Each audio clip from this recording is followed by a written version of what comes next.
radiallahu anhu, Omar ibn Khattab.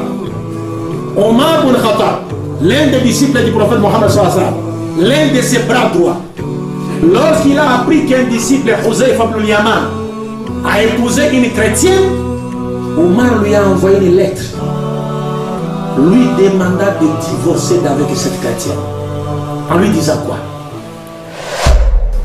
Oui, je vais répondre par un oui à majuscule.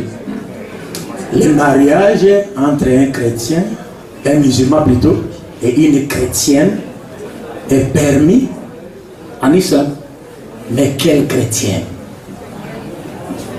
Et quand faut-il épouser une chrétienne? Quelle chrétienne? Et quand faut-il épouser une chrétienne?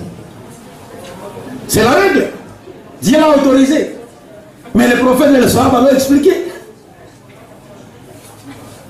Le mariage entre un musulman et une chrétienne est autorisé en islam. Mais quelle chrétienne? Et quand faut-il épouser une chrétienne? Quelle chrétienne? C'est le Coran lui-même nous indique d'abord. Dieu dit quoi? Wal muhsanatu min alladhina utul kitab. Les femmes vertueuses parmi ceux à qui nous avons donné les livres. Les femmes vertueuses, ce n'est pas ta chrétienne qui s'habille en kenzo, en Coran, qui met c'est pas des histoires sur la tête, qui a changé la couleur de sa peau, et tu dis, ah, voilà ma chrétienne dont elle a parlé dans le Coran. Non. Non. Même la musulmane, même une musulmane, on ne peut pas l'épouser comme ça. Parce que le prophète nous a donné une règle. Il dit, n'épousez pas une femme pour sa beauté. N'épousez pas une femme pour son ascendance. Elle appartient à une bonne famille. N'épousez pas une femme pour son rang social. Peut-être qu'elle est une autorité, et ainsi de suite. Il dit, si vous voulez épouser une femme, épousez-la pour sa foi et pour sa bonne moralité. Parce que le prophète dit, si vous épousez une femme pour sa beauté, elle vous trahira. Parce que le prophète dit dans un hadith, une belle femme qui sort d'une mauvaise famille est comparable à une fleur rose dans un jardin public. Donc elle n'appartient à personne. Lorsque vous visitez un jardin botanique, vous trouvez des fleurs roses là-bas, ça appartient à quelqu'un. Non, tout le monde a le droit de faire quoi? De cueillir.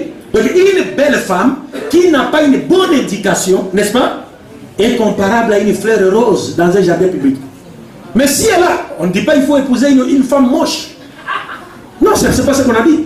Je pense que la plus belle femme de chaque homme, c'est celle que l'homme a choisie pour femme.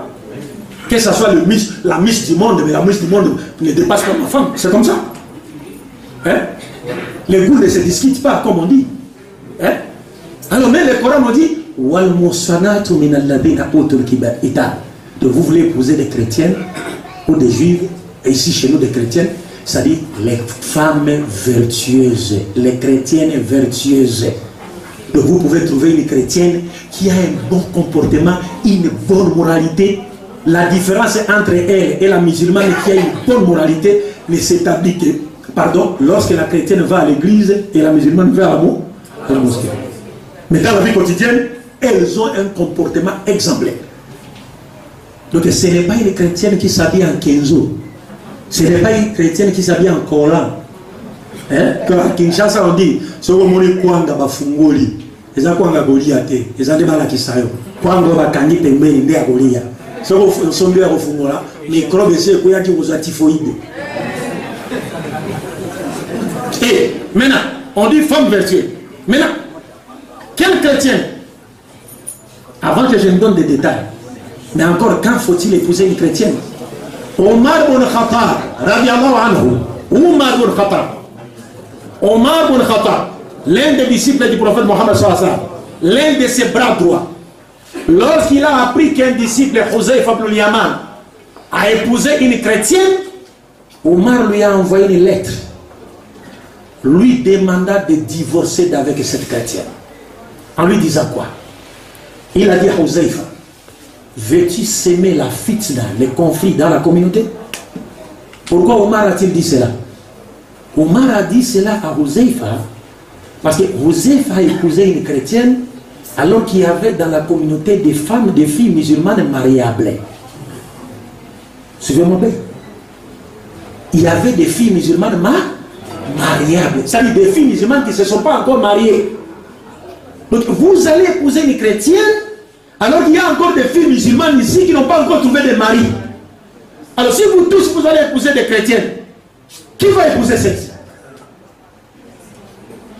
Donc Omar a demandé à Huzaifa de divorcer avec sa femme la chrétienne pour préserver les intérêts de la communauté.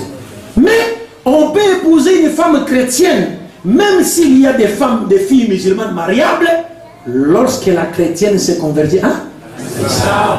Si la chrétienne accepte de se convertir à l'islam, alors là automatiquement elle est placée au même pied d'égalité que la musulmane. Est-ce que vous comprenez? Bon, après cela, donc il y a d'autres critères. Quels sont ces critères?